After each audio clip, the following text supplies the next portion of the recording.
परिचय। मोहन और उसके पिताजी बालकोनी में खड़े हैं। वे प्रातःकाल की ताजी हवा का आनंद ले रहे हैं। मोहन सड़क की ओर उत्साहपूर्वक कुछ देख रहा है। पिताजी, बिजली के खंभों पर वह स्लेटी रंग का बॉक्स जैसा क्या रखा हुआ है? बेटा, वह एक ट्रांसफार्मर है। ठीक है पिताजी, और इसका उपयोग क्यों किया जाता है, कृपया मुझे बताएं। बेटा, इसका उपयोग विद्युत की वोल्टता कम करने के लिए किया जाता है। ऊर्जा केंद्रों पर उत्पादित की जाने वाली विद्युत की वोल्टता कई हजार होती है। ट्रांसफार्मर इस वोल्टता को घरों के लिए 220 वोल्ट तक तथा उद्योगों के लिए 440 वोल्ट तक कम कर देता है। ठीक है पिताजी, और मैं इस बारे में और भी अधिक जानना चाहता हूँ। ट्रांसफार्मरों के बारे में और अधिक जानने के लिए तुम्हें प्रत्यावर्ती धारा के बारे में समझना होगा। तो चलो बच्चों, आज हम प्रत्यावर्ती धारा के विषय में अध्ययन करेंगे। उद्देश्य। इस पाठ के अंत में आप निम्न करने में सक्षम हो जाएंगे। श्रेणीबद्ध एलसीआर परिपथ का विश्लेषण करना, प्रतिबाधा त्रिभुज को निरूपित करना, एलसीआर परिपथ में अनुनाद की व्याख्या करना, एलसीआर परिपथ में अनुनाद की तीक्ष्णता का वर्णन करना, शक्ति गुणांक की गणना करना, एलसी दोलनों का वर्णन करना, ट्रांसफार्मरों को परिभाषित करना, ट्रांसफार्मरों के प्रकारों को समझना, ट्रांसफार्मरों में ऊर्जा क्षय का विवेचन करना।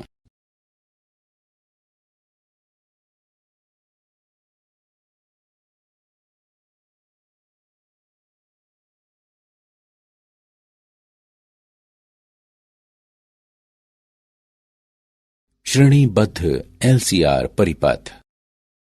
एक परिपथ पर विचार करें जिसमें प्रतिरोध R का एक प्रतिरोधक, प्रेरकत्व L का एक प्रेरक और संधारिता C का एक संधारित्र एक AC स्रोत पर श्रेणी क्रम में संयोजित हैं। माना कि स्रोत वोल्टता Vm sin ओमेगा t के बराबर है। लूप पर किरचॉफ का नियम प्रयुक्त करने पर हम प्राप्त करते हैं कि V बराबर VR plus VL plus VC। ऊर्ध्व अक्ष पर किसी क्षण में VR का प्रक्षेप VR के बराबर होता है, जिसका अधिकतम मान Im और R का गुणनफल होता है। धारा फेजर I से पाई बटे 2 आगे फेजर VL प्रेरक पर वोल्टता प्रदर्शित करता है। किसी क्षण में ऊर्ध्व अक्ष पर इसका प्रक्षेप VL होता है, जिसका अधिकतम मान Im और XL का गुणनफल होता है। धारा फेजर I से पाई बटे 2 पीछे फेजर VC संधारित्र पर वोल्टता प्रदर्शित करता है। किसी क्षण में ऊर्ध्व अक्ष पर इसका प्रक्षेप VC होता है, जिसका अधिकतम मान Im और XC का गुणनफल होता है। अब हम वोल्टता फेजरों VR, VL और VC को सदिशीय रूप से जोड़ते हुए फेजर V प्राप्त करते हैं, जो परिपथ पर नेट वोल्टता दर्शाता है।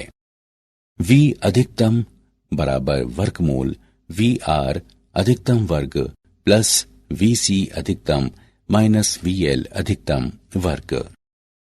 समकोण त्रिभुज नेट वोल्टता तथा कला कोण के अधिकतम मान का समीकरण प्रदान करता है। tan phi बराबर VC अधिकतम माइनस VL अधिकतम बटे VR अधिकतम।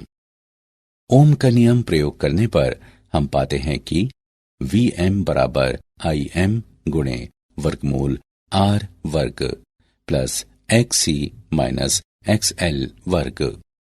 हम परिपथ की प्रतिबाधा वर्गमूल R वर्ग प्लस XC माइनस XL वर्ग के रूप में प्राप्त करते हैं। अब उपरोक्त समीकरण निम्न रूप लेता है। Vm बराबर Im और Z का गुणनफल। हम इस समीकरण को निम्न रूप में भी लिख सकते हैं, Im बराबर Vm बटे Z, या I RMS बराबर V RMS बटे Z। श्रेणीबद्ध LCR परिपथ का फेजर चित्र। हल। परिपथ के सभी बिंदुओं पर तात्क्षणिक धारा का मान समान रहता है। I बराबर Im sin omega t plus phi, जहां फाई स्रोत पर वोल्टता तथा परिपथ में धारा के बीच कला अंतर है। तीनों घटकों पर तात्क्षणिक वोल्टता के तात्क्षणिक धारा से निम्न कला संबंध होंगे। प्रतिरोधक VR पर तात्क्षणिक वोल्टता तात्क्षणिक धारा I के साथ कला में है। प्रेरक VL पर तात्क्षणिक वोल्टता धारा I से पाई बटे 2 आगे है। संधारित्र VC पर तात्क्षणिक वोल्टता धारा I से पाई बटे 2 पीछे है। प्रतिबाधा त्रिभुज। प्रतिबाधा त्रिभुज का उपयोग प्रतिबाधा की गणना करने के लिए किया जा सकता है। जब प्रतिरोध, प्रेरकत्व तथा संधारिता सभी परिपथ में उपस्थित हों और प्रेरक प्रतिघात तथा धारिता प्रतिघात के बीच का अंतर कुल प्रतिघात हो। Z बराबर वर्गमूल R वर्ग प्लस XC माइनस XL वर्ग। विकर्ण रूप में प्रतिबाधा Z के साथ समकोण प्राप्त होता है। राशि XL माइनस XC परिपथ का प्रतिघात कहलाती है, जिसे X से निर्दिष्ट किया जाता है। tan phi बराबर XC माइनस XL बटे R। LCR परिपथ में अनुनाद। अनुनाद ऐसे निकायों में घटित होता है जिनमें किसी विशिष्ट आवृत्ति से दोलन करने की प्रवृत्ति होती है। जब इस प्राकृतिक आवृत्ति के एकदम बराबर आवृत्ति वाला एक आवधिक बाह्य बल इस निकाय पर लगाया जाता है। अनुनाद में बाह्य आवधिक बल द्वारा निकाय को दी जाने वाली ऊर्जा अधिकतम संभव दर पर होने पर निकाय में विशाल आयाम वाली दोलन गति होती है। आवृत्ति ओमेगा नॉट जिस पर धारा आयाम अधिकतम हो जाता है, परिपथ की अनुनाद आवृत्ति कहलाती है। ओमेगा नॉट बराबर 1 बटे वर्गमूल LC होता है। अनुनाद में धारा दोलनों का आयाम पूरी तरह से प्रतिरोध R द्वारा निर्धारित किया जाता है। Im अधिकतम बराबर Vm बटे R होता है। LCR परिपथ में अनुनाद में तात्क्षणिक धारा I तथा वोल्टता V कला में होते हैं। LCR परिपथ में अनुनाद की तीक्ष्णता। वैद्युतिक अनुनाद पर प्रतिरोध का प्रभाव अनुनाद वक्र की तीक्ष्णता को क्षीण करता है। प्रतिरोध जितना ही छोटा होगा, अनुनाद वक्र उतना ही तीक्ष्ण होगा। परिपथ का गुणवत्ता गुणांक Q ओमेगा नॉट L बटे R होता है, या 1 बटे ओमेगा नॉट CR। गुणवत्ता गुणांक का उपयोग अनुनाद शिखरों की तीक्ष्णता को वर्णित करने के लिए किया जाता है। यदि R छोटा या L बड़ा है तो ये इंगित करता है कि अनुनाद अधिक तीक्ष्ण है तथा परिपथ अधिक चयनात्मक है।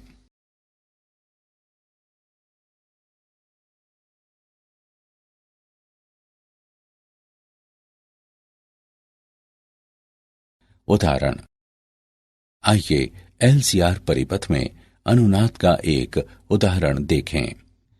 LCR परिपथ की श्रेणी की अनुनाद आवृत्ति और Q गुणांक ज्ञात करें, जहां L बराबर 3 हेनरी, C बराबर 27 माइक्रोफेराड तथा R बराबर 7.4 ओम है।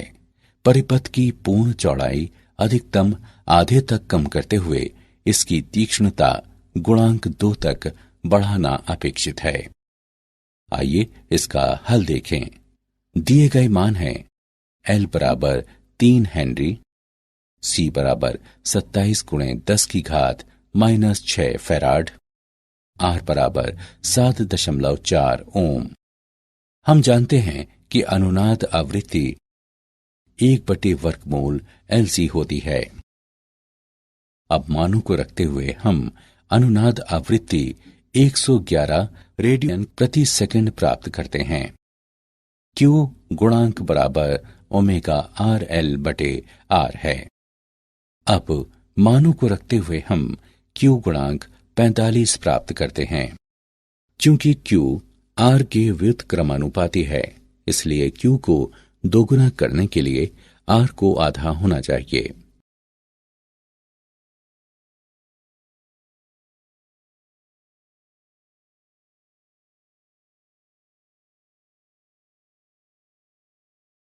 शक्ति गुणांक। हम जानते हैं कि एक LCR श्रेणी क्रम परिपथ पर प्रयुक्त AC वोल्टता V बराबर VM साइन ओमेगा t परिपथ में IM sine omega t plus phi धारा चालित करती है। परिपथ में विसरित तात्क्षणिक शक्ति है P बराबर VI। एक पूर्ण चक्र पर शक्ति का समय माध्य VRMS गुणे IRMS गुणे cos फाई। हम निष्कर्ष निकाल सकते हैं कि परिपथ में आपूर्ति की गई औसत शक्ति न केवल वोल्टता तथा धारा पर निर्भर होती है, बल्कि उनके बीच के कला कोण फाई की कोज्या पर भी निर्भर होती है। cos फाई को परिपथ का शक्ति गुणांक भी कहा जाता है। प्रतिबाधा आरेख से हम शक्ति गुणांक को निम्नवत परिभाषित कर सकते हैं। cos फाई बराबर R बटे Z, जो R बटे वर्गमूल R वर्ग प्लस XL माइनस XC वर्ग के बराबर है। अब हम एक पूर्ण चक्र पर शक्ति का माध्य समय आगणित करने के लिए उपरोक्त दोनों समीकरणों का उपयोग करते हैं। P बार बराबर IRMS वर्ग तथा R का गुणनफल।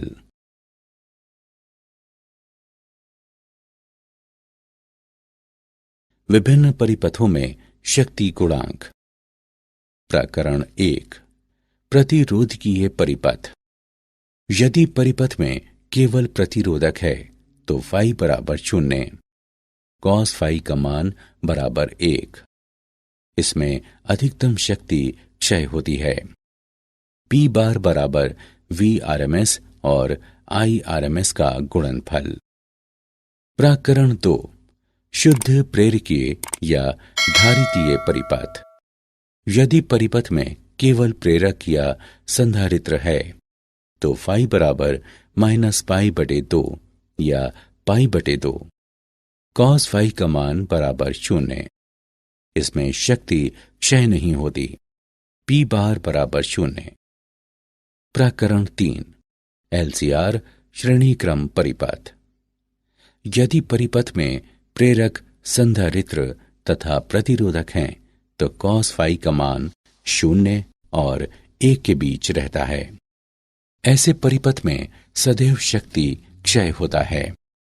P बार बराबर VRMS IRMS और cos फाई का गुणनफल। प्रकरण 4, LCR परिपथ में अनुनाद में शक्ति क्षय। शक्ति केवल प्रतिरोधक में क्षयित होती है। LCR परिपथ में प्रेरक या संधारित्र पर ऊष्मा के रूप में शक्ति क्षयित नहीं होती।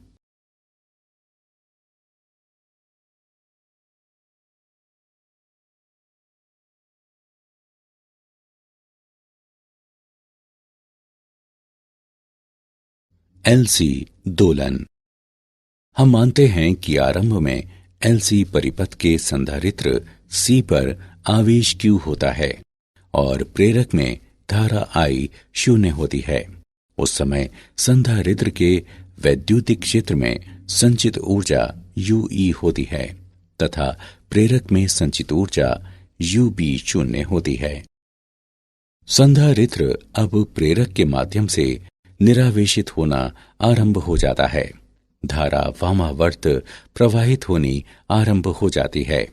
संधारित्र पर आवेश घटता है, लेकिन प्रेरक के चुंबकीय क्षेत्र में ऊर्जा बढ़ जाती है। ऊर्जा संधारित्र से प्रेरक में स्थानांतरित की जाती है। संधारित्र में संचित ऊर्जा पूर्ण रूप से प्रेरक के चुंबकीय क्षेत्र में स्थानांतरित कर दी जाती है। इस चरण में प्रेरक में धारा का मान अधिकतम हो जाता है। अब प्रेरक से ऊर्जा का प्रवाह वापस संधारित्र की ओर बहने लगता है, क्योंकि विद्युत क्षेत्र पुनः बन जाता है। प्रेरक से संधारित्र की ओर समस्त ऊर्जा का स्थानांतरण होता है। ये परिस्थिति आरंभिक परिस्थिति के समान होती है, सिवाय इसके कि संधारित्र विपरीत आवेशित होता है। संधारित्र पुनः निरावेशित होना शुरू हो जाता है। धारा अब दक्षिणावर्ती दिशा में प्रवाहित होती है। संधारित्र में संचित समस्त ऊर्जा प्रेरक के चुंबकीय क्षेत्र पर स्थानांतरित कर दी जाती है। ऊर्जा अब प्रेरक से वापस संधारित्र की ओर प्रवाहित होने लगती है। ऊर्जा का निरंतर आवागमन संधारित्र के विद्युत क्षेत्र तथा प्रेरक के चुंबकीय क्षेत्र के बीच होता रहता है। यह प्रक्रिया V की निश्चित आवृत्ति पर जारी रहती है। यदि LC परिपथ में प्रतिरोध उपस्थित न हो तो LC दोलन अनंत काल तक जारी रहेंगे।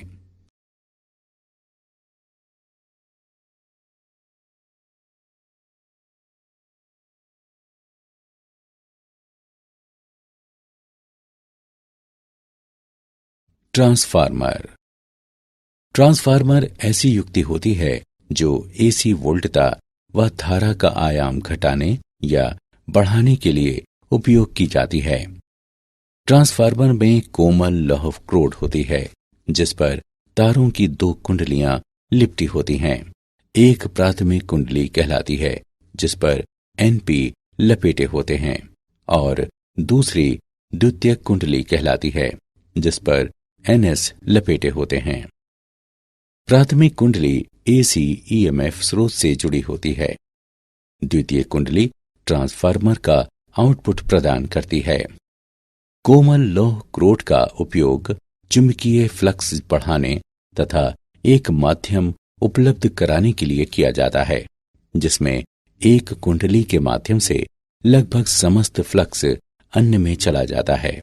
प्राथमिक और द्वितीय कुंडलियों के माध्यम से फ्लक्स परिवर्तित भी होता रहता है, और इसलिए दोनों कुंडलियों में एक EMF प्रेरित होता है। ट्रांसफार्मर की क्रियाविधि। जब प्राथमिक कुंडली के सिरों के बीच प्रत्यावर्ती वोल्टता लगाई जाती है, तो प्रत्यावर्ती धारा इसमें लौह क्रोड में एक परिवर्तनशील चुंबकीय क्षेत्र उत्पन्न करती है। चूंकि चुंबकीय क्षेत्र परिवर्तनशील होता है, इसलिए प्राथमिक और द्वितीय कुंडलियों के माध्यम से फ्लक्स परिवर्तित भी होता रहता है, और इसलिए दोनों कुंडलियों में एक EMF प्रेरित होता है।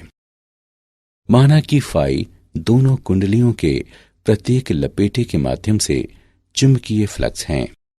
पारस्परिक प्रेरण के कारण द्वितीयक में EMF प्रेरित होता है। ES बराबर -NS d फाई बटे dt। प्राथमिक कुंडली में स्वप्रेरण से EMF प्रेरित होता है। EP बराबर -NPd फाई बटे dt। अब दोनों समीकरणों को विभाजित करने पर हम पाते हैं कि ES बटे EP बराबर NS बटे NP। ये समीकरण ट्रांसफार्मर समीकरण कहलाता है।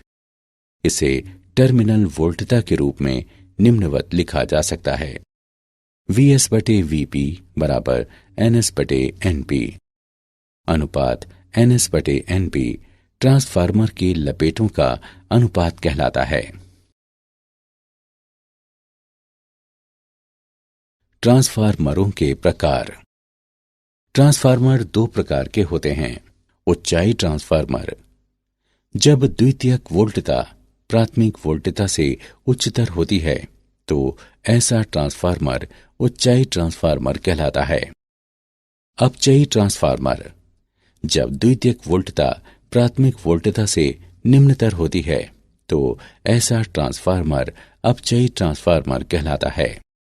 वोल्टता को उच्चायित करने वाला ट्रांसफार्मर साथ ही साथ धारा को अपचयित भी करता है, जबकि वोल्टता को अपचयित करने वाला ट्रांसफार्मर साथ ही साथ धारा को उच्चायित भी करता है। IS/IP बराबर VP/VS बराबर NP/NS।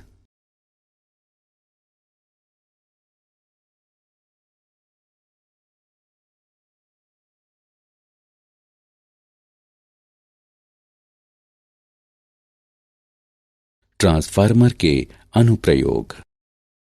तारों के माध्यम से विद्युत ऊर्जा का लंबी दूरियों तक संप्रेषण करने से पहले वोल्टता बढ़ाने के लिए इसका उपयोग किया जाता है। ये विद्युत आपूर्ति उद्योग के आधार हैं, जिनके कारण मांग क्षेत्रों से सुदूर स्थित क्षेत्रों में विद्युत उत्पादन संभव हो पाता है। निम्न वोल्टता परिपथों वाले विद्युत उत्पादों के अनुसार उपयुक्त स्तर तक आपूर्ति वोल्टता को कम करने के लिए इनमें ट्रांसफार्मरों का काफी उपयोग किया जाता है। आवर्धकों के स्तर युग्मित करने के लिए और माइक्रोफोन व रिकॉर्ड प्लेयर जैसी युक्तियों को आवर्धकों के इनपुट से मिलान कराने के लिए सिग्नल तथा ऑडियो ट्रांसफार्मरों का उपयोग किया जाता है। ऑडियो ट्रांसफार्मरों के कारण ही टेलीफोन परिपथों में तारों के एकल युग्म में दो तरफा संप्रेषण कराना संभव होता है।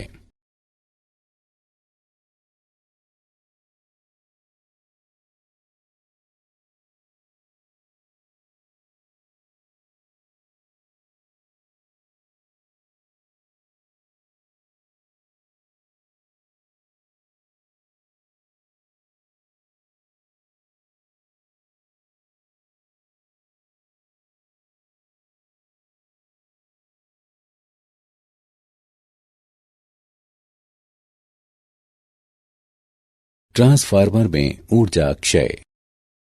ट्रांसफार्मर में कुछ ऊर्जा क्षय निम्न अनुसार हैं।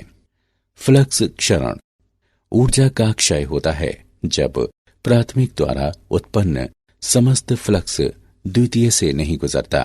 प्राथमिक और द्वितीय कुंडलियों को एक दूसरे के ऊपर लपेटकर इस हानि को कम किया जा सकता है। कुंडलनों का प्रतिरोध, कुंडलनों में उत्पन्न होने वाली ऊष्मा के कारण ऊर्जा क्षय होता है। मोटे तारों का इस्तेमाल करके इस हानि को कम किया जा सकता है। भंवर धाराएं, लौह क्रोड में भंवर धाराओं के कारण ऊष्मा के रूप में ऊर्जा क्षय होता है। स्तरित क्रोड का उपयोग करके इस हानि को कम किया जा सकता है। शैथिल्य, लौह क्रोड के चुंबकन व विचुंबकन के चक्रों के दौरान उत्पन्न ऊष्मा के रूप में ऊर्जा का क्षय होता है। कम शैथिल्य पाश वाली क्रोड सामग्री का उपयोग करके इस हानि को कम किया जा सकता है। कोमल लौह क्रोड का उपयोग शैथिल्य हानि और फ्लक्स क्षरण को कम करता है।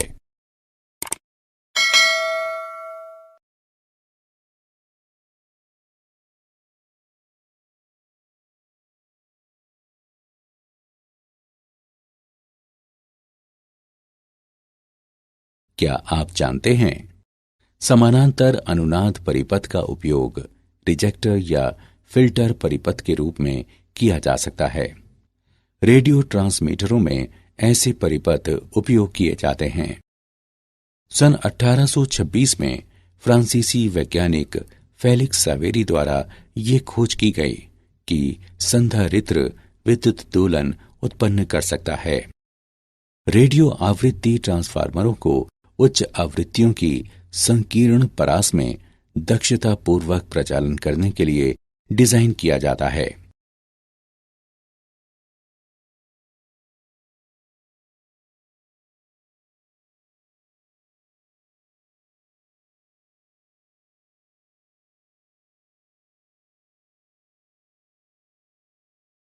सारांश। आइए हमने जो कुछ सीखा है उसे संक्षेप में दोहराएं। श्रेणीबद्ध एलसीआर परिपथ में प्रतिरोधक पर तात्क्षणिक वोल्टता तात्क्षणिक धारा के साथ कला में होती है। प्रेरक पर तात्क्षणिक वोल्टता धारा I से π/2 आगे होती है। संधारित्र पर तात्क्षणिक वोल्टता धारा I से π/2 पीछे होती है। प्रतिबाधा त्रिभुज का उपयोग प्रतिबाधा की गणना करने के लिए किया जा सकता है जब प्रतिरोध, प्रेरकत्व तथा संधारिता सभी परिपथ में उपस्थित हों। अनुनाद में बाह्य आवधिक बल द्वारा निकाय को दी जाने वाली ऊर्जा अधिकतम संभव दर पर होने पर निकाय में विशाल आयाम वाली दोलन गति होती है।